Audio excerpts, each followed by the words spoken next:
When you go to a country, you can experience its sights and sounds just by walking in the streets and seeing the sights. But to experience the flavors of Denmark, you need to go to places that make the dishes that are unique to Denmark. And one of those places is Rio Bravo in Copenhagen. Behind me, or over me, the Rio Bravo sign restaurant in Copenhagen. You wouldn't expect to see something like that here.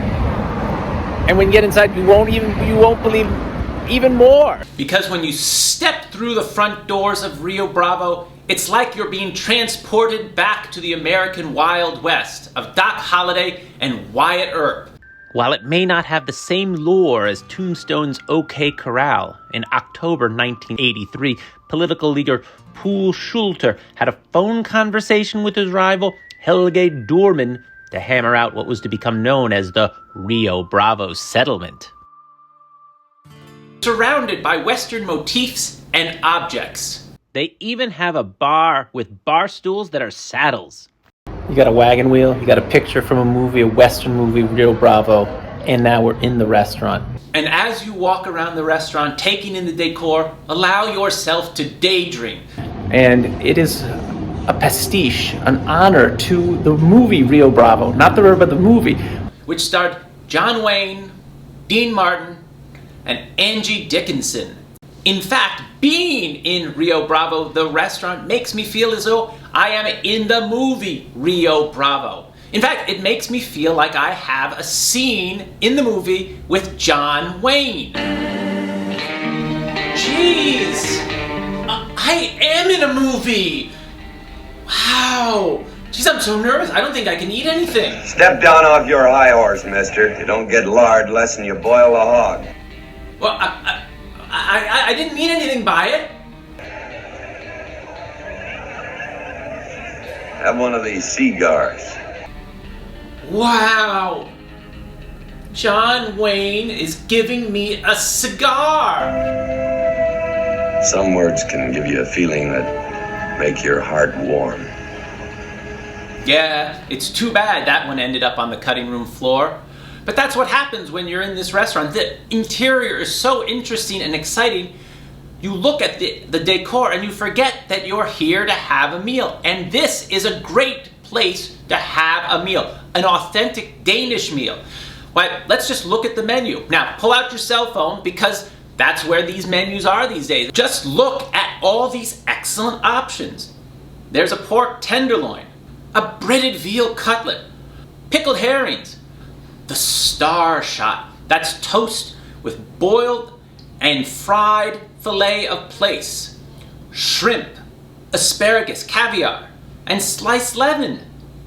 And of course, the Rio Bravo casserole, made with beef, pork, veal, cocktail sausages. There were so many good options, I wish I had 7 stomachs, which unfortunately is impossible. Best I know is a cow has 4 stomachs.